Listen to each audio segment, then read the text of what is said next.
Hold on just a second. Okay. All right, go ahead. Dear Heavenly Father, thank you for letting us come together tonight to learn and to study, and hope that we can be able to gain a better knowledge that we can put to our lesson, and that we can be able to do well on the quiz that we have at the end of this week, and we can get any questions that we have answered tonight. And we say his name is Christ. Amen. Amen. Oh. This was a long chapter. It was very long. As far as the reading goes. Yeah. So I skimmed some of it, so we'll see how it goes. It was a lot. All right. So I guess I got it all read, and okay. Well, yeah, because there was a couple of questions I had, but like I said, we can hit them as we go. But it wasn't too bad. It was just there's a lot of problem solving, kind of word problems. Yeah. This week, so but I'll start off. So number one is which of the following is not correct? And I put B. For the last 40 or so years, U.S. inflation hasn't shown much variation from its average rate of about 2%. All right, so I've got C. Okay. During the 19th century, there were long periods of falling prices in the U.S. And that is actually straight out of the book. Oh, really? It says there were long periods in the 19th century during which most prices fell, a phenomenon called deflation. What page is that on? Oh, which of the following is 346? Which of the following is not correct? Yeah. You know, I do better if I read the question. Oh, yeah. I was gonna say because I was like, I think it was B, but you're usually pretty spot on the page number. But yeah, which one is not correct?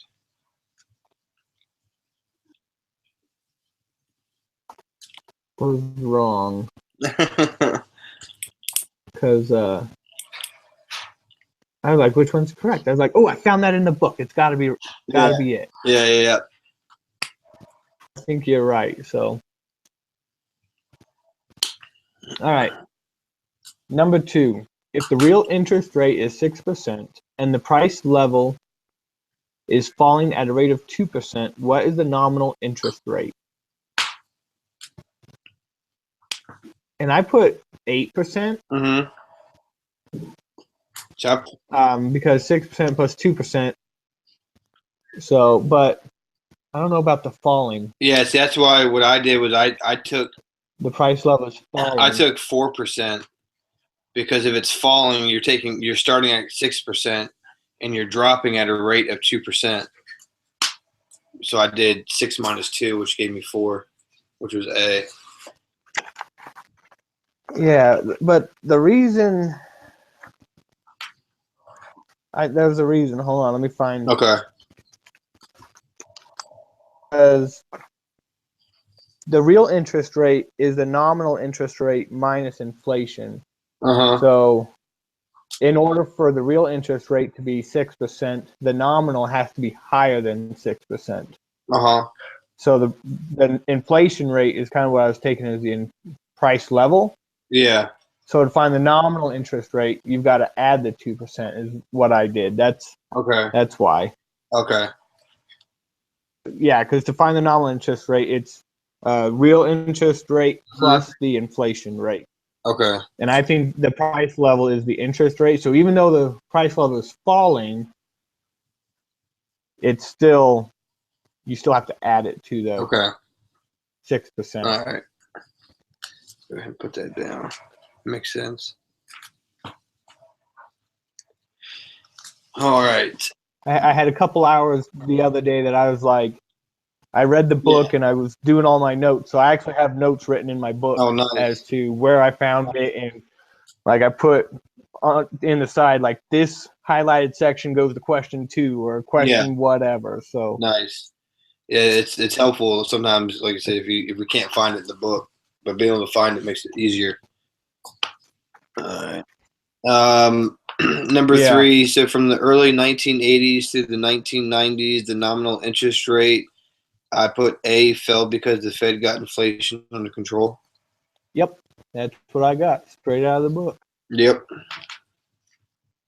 All right, number 4. hyperinflation indicates that money growth and inflation, A, are positively related, which is consistent with the quantity theory of money. And that's what I got. All right. Awesome. Number 5 is if the CPI rises, the number of dollars needed to buy a representative basket of goods, and I put C decreases instead of the value of money rises. So I put B. Mm-hmm. And I wrote it in. So I got a page number. Yeah. All right. So the CPI rises. So the number of dollars. So because the X is rising, it takes more money to buy what you want. Mm-hmm. And so the dollars needed to buy something, it increases how much money you need to buy that. So with this goods, with the CPI rising, that would increase the price of a good or the basket of goods. Correct. Okay. And because of that rise in money, because it increases, it puts in more money into the money supply, which causes money to fall. Okay. Yeah, that one was confusing. That was a guess on my part. But that works. All right. On the graph, MS represents the money supply and MD represents money demanded. The usual quantities are measured along the axes. Which of the following events could explain a shift of the money supply curve from MS1 to MS2? C, an open market purchase of bonds by the Federal Reserve. That's what I got too. These graphs are killing me because now they're like backwards. With the price increasing as it drops. You know, usually it's the price is increasing as it rises. I was looking at that with the money lines. You know, it's really weird. Number 7, open market purchases by the Fed make the money supply, and then I put B, increase, which makes the value of money decrease. Yep, that's what I got. All right. All right, number 8. If M equals 2,000, P equals 2.25, and Y equals 6,000, what is velocity? A, 6.75. See, because when I put it into the thing, I ended up getting 3, but I didn't think that was right. All right, so let me share my screen with you. All right, because I have it written. I've got it. All right. All right. So right here is where the number 8 is. Yeah. And I typed it all out. So P divided by M equals velocity. So when you start doing, and I'm pointing at the screen as if you can see me pointing. Yeah. So 6,000 times 2.25 equals 3,500.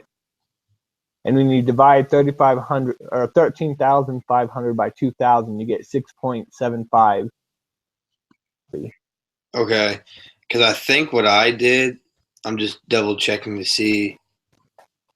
No, I was thinking maybe what I did was that's exactly what I did.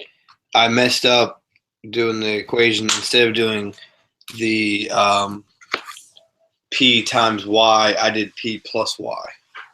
Oh, okay. Which comes out to 600, 6,000 divided by 2,000, which is 3.00157, whatever. Gotcha. But that's what it was. Okay. Yeah, it makes sense. All right. I was gonna say because it's a easy. You just plug it into the equation. It's easy enough. But I was like, because I looked it up online, how to do it to see if somebody had an example somewhere, and I couldn't find it. But I saw where the answer was 6.75, but I couldn't figure out how to get it. I was just messing it up the whole time. Oh, okay.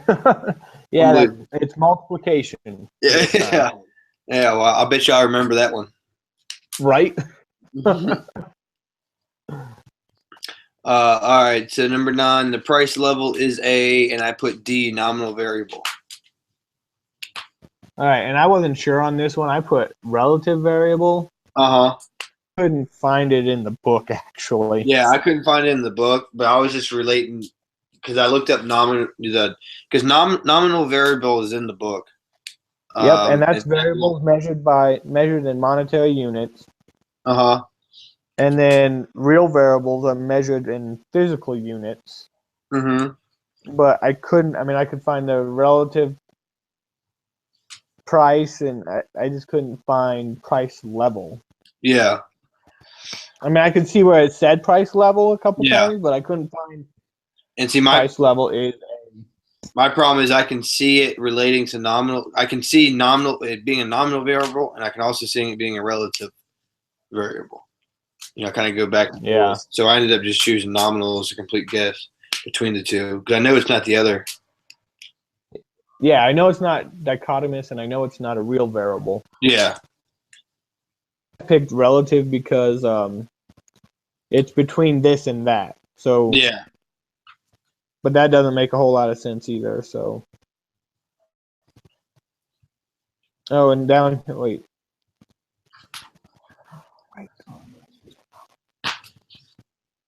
So, relative prices are real variables. So yeah, I think we should go for the nominal variable. Okay. All right. So number 10, based on the quantity equation, if M equals 100, V equals 3, and Y equals 150, then P equals, and I've got 2. Yep. I was looking at my notes, and for that equation, when I worked at that time, I used the multiplication. Oh, okay. Good job. Which is crazy. All right.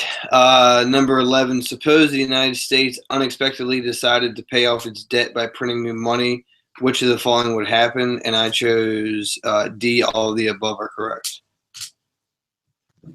Okay, and I chose B because people who had lent their money at a fixed interest rate, they wouldn't feel poor. They would feel more poor because it'd be the inflation would be insane. Even though it's a fixed interest rate, it's the tangible money that they're talking about. Yep. And of course, the rich people who hold the money would feel poor because their dollar wouldn't be as strong, you know, as it was before they printed a bunch of money. I love that we have these to be able to talk it through. I think they do so much for us. I know. And sometimes it's like when you hear somebody else say it, you're like, oh yeah, why did I didn't think of that? But when by yourself, you're just looking at it and you stare at it and you stare at it, and then all of a sudden somebody else says it, and you're like, oh, okay. That makes sense. Yeah. All right. Number 12. Under the assumptions of the Fisher effect and monetary neutrality, if the money supply growth rate falls, then, and I picked C, the nominal interest rate falls, but the real interest rate does not. That's what I got. Okay. Next one, 13, the inflation tax, and then I put D, all the above are correct. Yep, that's what I got. 14, which of the following are U.S. taxpayers allowed to adjust for inflation for the purpose of income taxes? And I put D, neither interest income nor capital gains. That's the same thing I got. All right. There we go. 15, Marta lends money at a fixed interest rate, and then inflation turns out to be higher than she had expected it to be. The real interest rate she earns is, and I put D, lower than she had expected, and the real value of the loan is lower than she had expected. Yep, that's what I got.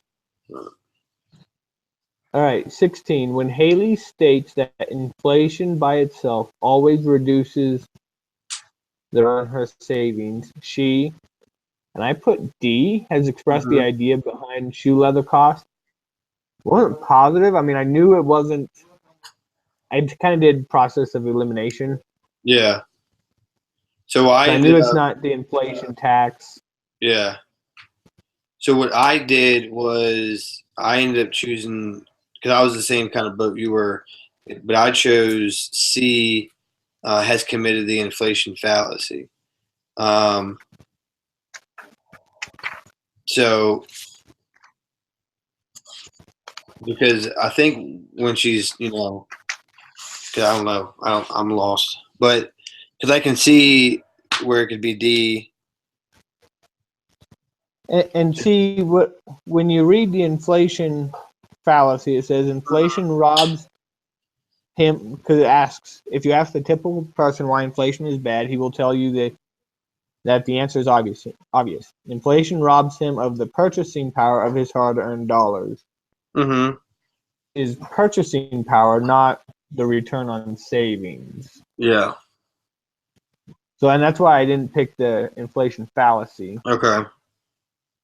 And I picked the shoe leather cost because it's how much money you put in the bank. So because you're having to go to the bank to put taking out $200 at one time for the month, you go $50 every week because you're saving because of the money. Yeah.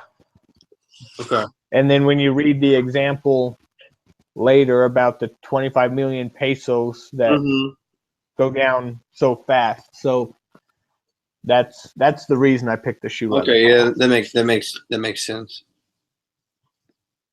Yeah, that makes sense. All right. Is it your turn or is it my turn? I don't remember. We're on 17. I'll just go ahead and read it. Okay. People go to the bank more frequently to reduce currency holdings when inflation is high. The sacrifice of time and convenience that is involved in doing that is referred to as, and it is C, the shoe leather cost. Yep. And see, that's one of the things that always worries me, like the same answer twice in a row. Right? Yeah. I know. I even get kind of wigged out when it's like if the answer is like the letter B for like 3 times in a row or something like that. I'm like, no, it can't be. All right, these last 3, I kind of took a quick guess. I didn't look them up in the book as much because I was okay. So yeah. 18. Indexing the tax system to take into account the effects of inflation would by itself only real interest earnings are taxed. Yep, that's what I got. A. Same thing as me. 19. During the last tax year, you lent money at a nominal rate of 6%. Actual inflation was 1%, but people had been expecting 1.5%. This difference between actual and expected inflation, and I guess C, transferred wealth from you to the borrower and caused your after-tax real interest rate to be 0.5 percentage points lower than what you had expected.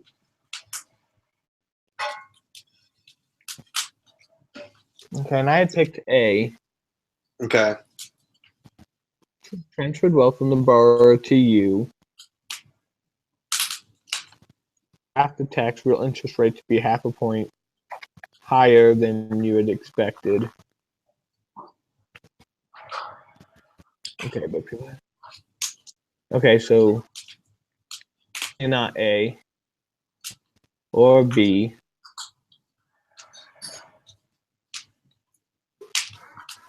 All right, so does it transfer wealth from you to the borrower or from the borrower to you? Yeah. And I thought with the nominal rate or you're right. Yeah, with the difference. Let me see here. Is it 6% actual? Is the 1%?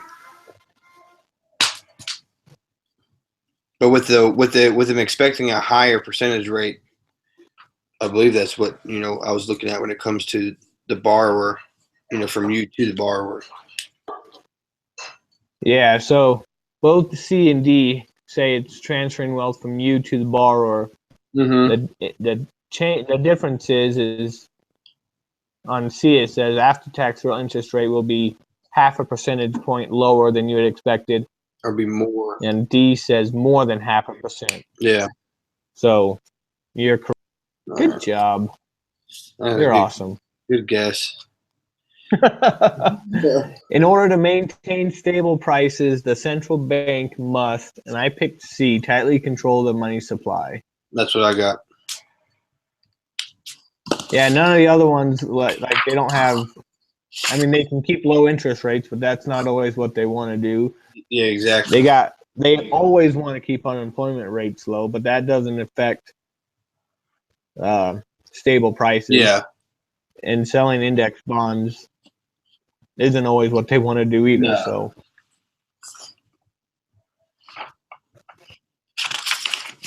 All right. That wasn't too bad. No, not bad at all. All right, let's see. You want to take the quiz first, or you want me to? Yeah, I'll go ahead and take it first. I'm getting there right now.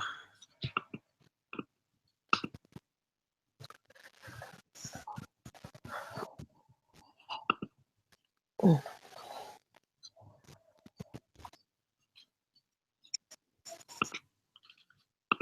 Mm-hmm.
19 out of 20.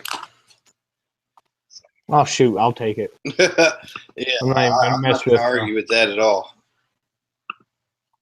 I mean, Jacob might change something around and get 100 out of it like he did last week. Yeah, he did that once before. He'll probably do it again. Yeah. But no, 19 out of 20. I'm happy. Oh yeah, I'll take that every time. Heck yeah. Well, I could get that on my exam. I know, right? That last exam was pretty brutal. Yeah, it was bad. Yeah. Like, I don't normally do bad on tests, but I did bad. Oh yeah. But I didn't do a good job. I didn't do very well either. Studying or anything. Yeah, because I didn't study good. Yeah, because I had to rush and take the exam on that Tuesday. It's only had like I had like less than 24 hours to study. I was like, whatever. So I just kind of winged it, but did it. As long as you pass, that's all that matters, huh? Yeah. What the heck? What? I got 17 out of 20. 17? Which one?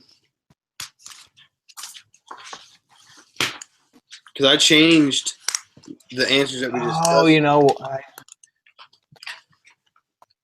I must have not changed ones we talked about. I must have gone with what I had circled in red, not what I highlighted in yellow. I did that on one of them. Dang. That one that I wrote 3 instead of 6.75. I filled it out at first. I put 3. I said, whoa, and I went back and changed it. I'm still happy with the B. So, but yeah, I'll take a B. That's fine with me. All right. Well, time and same bat channel next week, huh? Yeah, man. So what we got? Like 2 weeks left? Something like that. Yeah, I was looking online to try to see like how long it was in between semesters, and it looked like it was like a 2-week period. I was surprised. Yeah, I gotta get in there and do my usually next it's like class. a week, but yeah, I need to sign up for my next classes.